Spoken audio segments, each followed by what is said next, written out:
Ertugrul गाजी की 19वीं नस्ल, आखिरी उस्मानी खलीफा अब्दुल मजीद दोम की वाहिद बेटी और हिंदुस्तान की बहू शहजादी दुर्र शहवार सुल्तान। अस्सलाम वालेकुम दोस्तों, तारीखदान अरसलान शाही आपकी खिदमत में हाजिर है। ओटोमन्स इन एग्जाइल की आज की किस्त में हम बात करेंगे रियासत हैदराबाद के निज़ाम आसिफ जा की बहू और उनके बड़े बेटे आजम जा की बीवी शहजादी दुर्र शहवार सुल्तान की, जो कि उस्मानी शहजादी भी थी। तो आइए आज की वीडियो शुरू कर। दुर्र शहवार सुल्तान का पूरा नाम खतीजा खैरिया आयशा दुर्र शहवार सुल्तान था।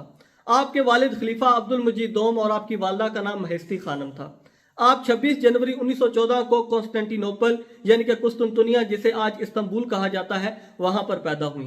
जब इनकी पैदाइश हुई तो उस वक्त उस्मानी सल्तनत अपनी आखिरी सांसें ले रही थी। 1924 में जब खिलाफत उस्मानिया को माजूल किया गया और उस्मानी खानदान को तुर्की से निकाल दिया गया तो दुर्र शहवार सुल्तान अपनी फैमिली के साथ फ्रांस के शहर नीस चली गई। ओटोमन्स इन एग्जाइल की पहली किस्त में मैंने आपको बताया था कि जब उस्मानी खानदान को तुर्की से निकाला गया था तो उनके माली हालात बहुत ज्यादा खराब हो चुके थे। तो उस वक्त मुसलमान दुनिया के कुछ हाकमीन उस्मानी खानदान की माली मदद करते रहते थे, जिनमें के निज़ाम ऑफ हैदराबाद आसिफ जा यानी कि मीर उस्मान अली खान भी शामिल थे। निज़ाम ऑफ हैदराबाद आसिफ जा की जानिब से आखिरी उस्मानी खलीफा अब्दुल मजीद दोम के लिए माहाना 300 पाउंड वजीफा मुकर्रर किया गया, जो कि उनकी वफात तक उन्हें मिलता रहा। 300 पाउंड उस जमाने में बहुत बड़ी रकम थी। निज़ाम ऑफ हैदराबाद उस वक्त दुनिया के अमीर तरीन आदमी थे। आप उनकी दौलत का अंदाजा इस बात से लगा लें कि पहली जंग अजीम में उन्होंने ब्रिटिश सरकार को 10 करोड़ पाउंड और हजारों फौजी भी दिए थे। 10 करोड़ पाउंड आज के जमाने में $3 बिलियन बनते हैं। शहजादी की खूबसूरती के चर्चे दूर दूर तक थे। मिस्री बादशाह और शाह ईरान अपने अपने बेटों के लिए शहजादी का रिश्ता मांग चुके थे, लेकिन खलीफा अब्दुल मजीद दोम इस बात पर राजी ना हुए। आखिरकार अल्लामा इकबाल ने मौलाना शौकत अली जौहर को मशवरा दिया कि वो निज़ाम को मशवरा दें कि अपने बड़े बेटे आजम जा के लिए शहजादी का रिश्ता मांग लें। निज़ाम को भी ये तजवीज़ बहुत ज़्यादा पसंद आई। यूं मौलाना शौकत अली जौहर शहजादी का रिश्ता मांगने के लिए फ्रांस चले गए। खलीफा अब्दुल मजीद दोम को दुनिया के अमीर तरीन शख्स और मुश्किल वक्त में उनका साथ देने वाले इस इंसान को इनकार करना बहुत ज्यादा मुश्किल था। राजी होने की एक वजह यह भी थी कि खलीफा निज़ाम को अपने हमपल्ला समझते थे, यानी कि अपने मुकाबले का समझते थे, क्योंकि निज़ाम भी एक बहुत बड़ी रियासत के नवाब थे, बहुत बड़ी रियासत के हाकिम थे। रिश्ता तय हो गया, लेकिन अब निज़ाम के लिए एक और मुश्किल थी कि खलीफा ने 50,000 पाउंड हक महर तलब कर लिया था। 50,000 पाउंड उस जमाने में बहुत बड़ी रकम थी। इस पर निज़ाम ने अजराए मजाक कह दिया कि इस हक महर में तो 2 शहजादियों की शादी हो जाती है। अब फिर मौलाना शौकत अली जौहर बीच में कूद पड़े और उन्होंने निज़ाम के छोटे बेटे के लिए भी एक उस्मानी शहजादी के रिश्ते की तजवीज़ दे दी। यूं दूसरी शहजादी जो कि इस खानदान की बहू बनी, उसका नाम था नीलोफर सुल्तान। नीलोफर सुल्तान पे मैं अलग से वीडियो बनाऊंगा। यह वीडियो मेरी कोशिश है कि सिर्फ दुर्र शहवार की जिंदगी का अहाता ही करे। जिस वक्त ये रिश्ते तय पाए उस वक्त निज़ाम के दोनों बेटे आजम जा और मुअज्जम जा लंदन में मुकीम थे। निज़ाम ने उन्हें फ्रांस जाने का हुक्म दिया ताकि वहां पर शादी हो सके। वो दोनों फ्रांस पहुंचे तो फ्रांस के अखबारात उनकी आमद के मौके पर भर गए। पूरे फ्रांस के प्रेस में सिर्फ एक ही बात हो रही थी और वो थी रॉयल वेडिंग की। शादी हुई, मौलाना शौकत अली जौहर ने निकाह पढ़ाया और उसके बाद दोनों शाही जोड़े फ्रांस से लंदन चले गए। लंदन से वापसी के लिए हिंदुस्तान आने के लिए उन्होंने एक बहरी जहाज का इंतखाब किया और मजे की बात है कि उस बहरी जहाज में महात्मा गांधी भी सफर कर रहे थे, जो कि दूसरी गोलमेज कॉन्फ्रेंस के बाद वापस हिंदुस्तान आ रहे थे।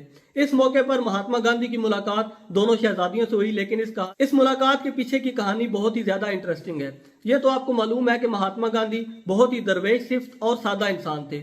इतने बड़े लीडर होने के बावजूद, इतनी बड़ी पार्टी के हेड होने के बावजूद वो आम से डब्बों में सफर करते, आम से कपड़े पहनते और आम लोगों की तरह उनका रहन सहन था।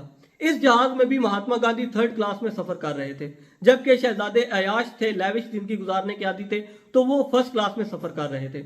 मौलाना शौकत अली जौहर ने मुलाकात का इंतजाम किया, लेकिन मसला यह था कि गांधी जी के पास 3rd क्लास का टिकट था, वो 1st क्लास में एंटर नहीं हो सकते थे और शहजादे 3rd क्लास में जाना नहीं चाहते थे, वो भी अपने गुरूर में थे। तो इस पर मौलाना शौकत अली जौहर ने 2nd क्लास की एक जगह का इंतखाब किया और वहां पर महात्मा गांधी की मुलाकात दोनों शहजादियों से हुई। बाद में महात्मा गांधी और शहजादियों के दरमियान बहुत अच्छी दोस्ती भी हुई और इनके ताल्लुकात बहुत अच्छे रहे। हैदराबाद आने के बाद शादी की एक और तकरीब मुनक्किद की गई और यह बहुत ही शाहाना शादी थी। निज़ाम ने शहजादी दुर्र शहवार को दुर्दाना बेगम का खिताब दिया और उन्हें शहजादी बिरार भी कहा जाता था।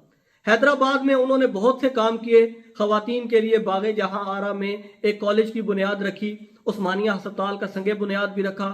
اس کے ساتھ ساتھ حیدرآباد ایئرپورٹ کے ایک ٹرمینل کا افتتاح بھی کیا۔ علی گڑھ کی مسلم یونیورسٹی میں اجمل خان طبیہ کالج کی بنیاد بھی شہزادی درِ شہوار نے ہی رکھی۔ نظام میر عثمان علی خان اپنی دونوں بہوؤں سے بہت زیادہ محبت کرتے تھے اور انہیں محل کے نگینے کہا کرتے تھے۔ دونوں شہزادیاں اپنے سٹائل، خوبصورتی اور ذہانت کی وجہ سے پوری دنیا میں مشہور تھیں۔ ویسے تو ریاست حیدرآباد میں پردے کا سخت حکم تھا، لیکن دونوں شہزادیوں کو اس پردے سے استثناء حاصل تھا۔ انہیں گھڑ سواری اور ٹینس کھیلنے کی اجازت بھی تھی اور انہیں اکیلے یورپ جانے کی اجازت بھی تھی۔ وہ یورپ جایا کرتی اور وہاں سے مختلف ہیرے جواہرات خرید کر نظام کے میوزیم میں جمع کرواتی۔ شہزادی درِ شہوار بہت ہی زیادہ ذہین، ایلیگنٹ اور گریسفل عورت تھی۔ فرینچ، ترکش اور عربک وہ پہلے سے جانتی تھی۔ ہندوستان آنے کے بعد انہوں نے اردو زبان بھی سیکھی اور ان چاروں زبانوں میں انہیں مکمل عبور حاصل تھا، یعنی کہ ان چاروں زبانوں میں وہ فلوئنٹ تھیں۔ اس سب کے باوجود نظام کے بیٹے عیاش اور تماش بین طبیعت کے مالک تھے۔ ایک بار اعظم جاہ سے لندن میں ایک گھڑ سواری ایونٹ میں شادی کے بارے میں پوچھا گیا تو انہوں نے کہا کہ وہ عورت سے زیادہ گھوڑے کو پسند کرتے ہیں کیونکہ وہ زیادہ وفادار ہوتا ہے۔ اس کے علاوہ اعظم جاہ کی بہت سی لونڈیاں بھی تھیں، مگر شہزادی درِ شہوار نے پھر بھی رشتہ نبھانے کی ہر ممکن کوشش کی۔ آخرکار 1954 میں طلاق ہو ہی گئی۔ طلاق کے بعد شہزادی درِ شہوار چند سال حیدرآباد میں رہیں، پھر فرانس چلی گئیں۔ جب وہ فرانس گئیں تو ووگ میگزین نے ان کی فوٹو اپنے کور پر لگائی جس میں انہوں نے ساڑی پہن رکھی تھی۔ حق مہر میں ملنے والی رقم سے شہزادی درِ شہوار نے حیدرآباد میں چلڈرن اینڈ جنرل ہاسپٹل بنوایا۔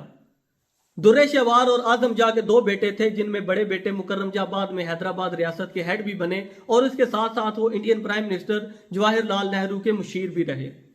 شہزادی درِ شہوار سلطان نے اپنی کزن اور بابی شہزادی نیلوفر کے ساتھ ریاست حیدرآباد میں وومن امپاورمنٹ کے لیے بہت زیادہ کام کیے۔ انہیں وومن امپاورمنٹ کا ایک آئیکن بھی سمجھا جاتا تھا اور ان کی دھوم دور دور تک تھی۔ طلاق کے بعد جب بھی وہ انڈیا واپس آتی تو انہیں بہت زیادہ پروٹوکول دیا جاتا اور ان کے چرچے پورے انڈین میڈیا میں ہوتے۔ پورے اخبارات ان کی شہ سرخیوں سے بھر جاتے، ان کی آمد کی ہیڈ لائن سے بھر جاتے۔ 2006 میں شہزادی درِ شہوار سلطان لندن میں انتقال کر گئیں اور لندن میں ہی دفن ہوئیں۔ اس کی وجہ یہ تھی کہ انہوں نے ترکی میں دفن ہونے سے انکار کر دیا تھا، اور اس کی بھی وجہ یہ تھی کہ جب ان کے والد خلیفہ عبد المجید دوم کی وفات ہوئی تھی تو ترکی کی حکومت نے خلیفہ عبد المجید دوم کی میت کو ترکی میں دفنانے سے روک دیا تھا۔ انہیں اس بات کا شدید غصہ بھی تھا اور غم بھی تھا کہ ان کے والد کو ترکی میں دفن ہونے بھی نہیں دیا گیا تھا۔ اس پر ایک پاکستانی سیاستدان جن کا نام میں بعد میں کسی اور ویڈیو میں آپ کو بتاؤں گا ڈیٹیل کے ساتھ، انہوں نے سعودی بادشاہ سے اجازت لی اور یوں خلیفہ عبد المجید دوم کو جنت البقیع میں دفن کیا گیا۔ شہزادی درِ شہوار سلطان اگر کہا جائے کہ عثمانی خاندان کی سب سے مشہور شہزادی تھیں اور اپنے سٹائل، اپنی ایلیگنس اور اپنی ذہانت، اس کے ساتھ ساتھ اپنے ایٹیٹیوڈ کے لیے پوری دنیا میں مشہور تھیں تو غلط نہ ہوگا۔ تو دوستو یہ تھی جلاوطن عثمانی خاندان کی سب سے مشہور شہزادی درِ شہوار سلطان کی کہانی۔ انشاءاللہ اگلی ویڈیو میں کسی نئے ٹاپک کے ساتھ آپ کے ساتھ دوبارہ ملاقات ہوگی۔ تب تک کے لیے ارسلان صاحب کو اجازت دیجیے۔ اللہ حافظ، فی امان اللہ، دعاؤں میں یاد رکھیے گا۔ شکریہ۔